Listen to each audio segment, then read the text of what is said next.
Hey everyone, welcome back to the channel and thank you for joining me on day one of our 30-day prepper challenge. If you're into preparedness or if you're just protecting what you've worked hard for, then you want to hear this. Today, we're talking about something every serious prepper should be stacking. That's junk silver.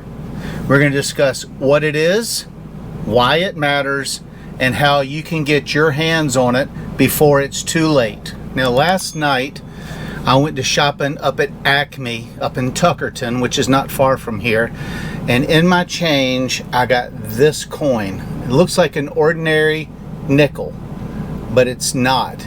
It's a wartime nickel.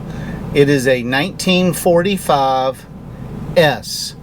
Wartime nickels are made up of 35% silver. So this nickel is worth so much more than a nickel. I use the app on my phone called Coinflation. And Coinflation looks just like this. And what I do is I click on US silver coins. It lists what coins the US had that are silver. The first one is war nickel, 1942 to 1945.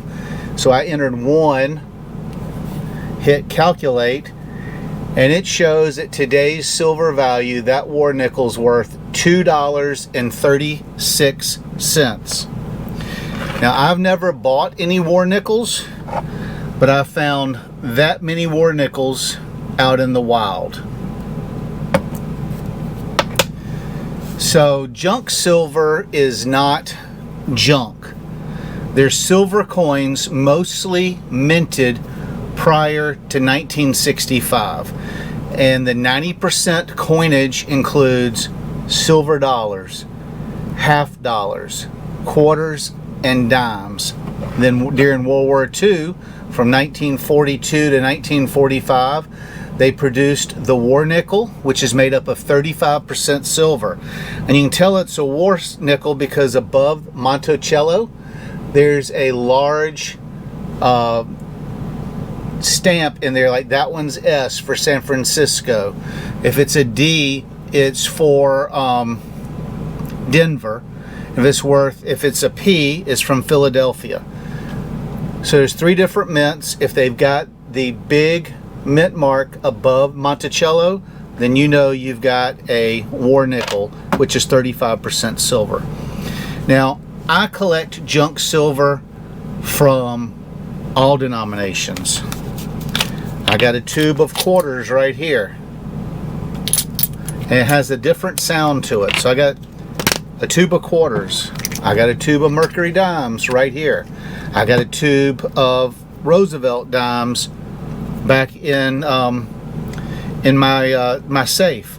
And so I carry a limited amount of silver with me when I'm on the road for emergencies, and the rest I keep locked up. So what are the advantages to stacking junk silver, and why is it important to your prepping plan? Well, they're real recognizable money. With this Washington quarter right here, that looks like any other quarter. This one's dated 1960, so you know that it's 90% silver. And if you're curious, if I look up a Washington quarter on the Coinflation app and I hit calculate, one Washington quarter is worth $7.57. So they're real recognizable money. They're small denominations. If I used one of my 1 ounce coins, they're worth like, or tokens, they're worth like $41. If I want to buy a gallon of gas from somebody, you know, gas might be $7 a gallon or something. I could trade 1 silver quarter for a gallon of gas and not have to cut anything up. If you cut up a non-US mint silver coin, then people don't recognize it, and once you cut all the things off that tell you what it is, like 3/9 silver, if it says sunshine mint or wherever it's minted, nobody will know for sure. what it is. So I like to use junk silver. There's no premiums on junk silver if you find it in the wild, and very small premiums if you buy it somewhere. It's durable, it's legal, and it's an inflation hedge.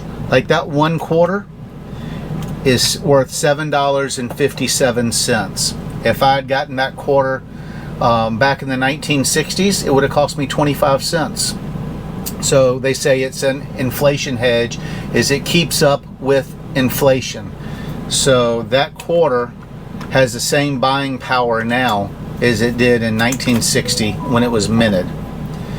So then you're thinking, how do I get my hands on junk silver?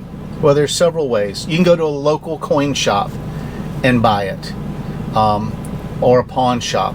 I've bought lots of junk silver at a local coin shop. You do pay a little bit more for it, but you can buy a roll of dimes. That's like $130 worth of silver. I may pay $135 or $140 for it, but it's worth having. You can buy from online dealers. Some of the big ones are JM Bullion, SD Bullion. I buy mine from Hero Bullion because it's veteran owned and it's from Texas, which is what I call my home state. You can often buy it in bags, based on face value. I normally, if I'm going to buy it in a bag, I usually buy it in $10 lots of face value. For me, that's the easiest way to do. I have gone to estate sales and flea markets, Facebook Marketplace. I've bought junk silver on those sites. The easiest way is to get it in the wild. Like I got this last night at the grocery store. Somebody threw away a lot of money by just using that as a nickel. Or you can go to the bank, and I'll do this for 50-cent pieces, is I'll go to the bank and buy a box from the wherever they get their money delivered from, like Loomis or one of those companies. I'll order a box of 50-cent pieces from the bank, because 50-cent pieces are a little bit different. From 1964 and below, they're 90% silver. 65 through 70, they're 40% silver. And I would say there's usually a high probability I'll find one or two, at least 40% silvers in a whole box. And so it's kind of a hobby. It's a neat way to go about obtaining junk silver. Now, if I was you, I would start small. Even one silver dime is better than none. Over time, you add a little bit and it adds up. I've been collecting junk silver for 10 years, and I've got a pretty good stash of junk silver that I can use that if we have an emergency. So how do you store junk silver? Well, you keep it in a dry, cool place. You keep it in a safe or in hidden storage. So like I keep a little bit, just a couple tubes of junk silver in case I need it when we're traveling. We live, you can tell, we're in a motorhome. If you watched our first video of this series, you know we live full-time in a motorhome and work camp our way across the country. So I have a family member that I am able to keep a safe at their home, and I'll keep the rest of my bullion there. You don't want to travel with too much of it. So in closing, I want to say, we don't know what the future holds, but we do know this: systems fail, currencies collapse, and when that happens, people are holding real value, real assets. They're the ones that are going to get through this. Junk silver is real money.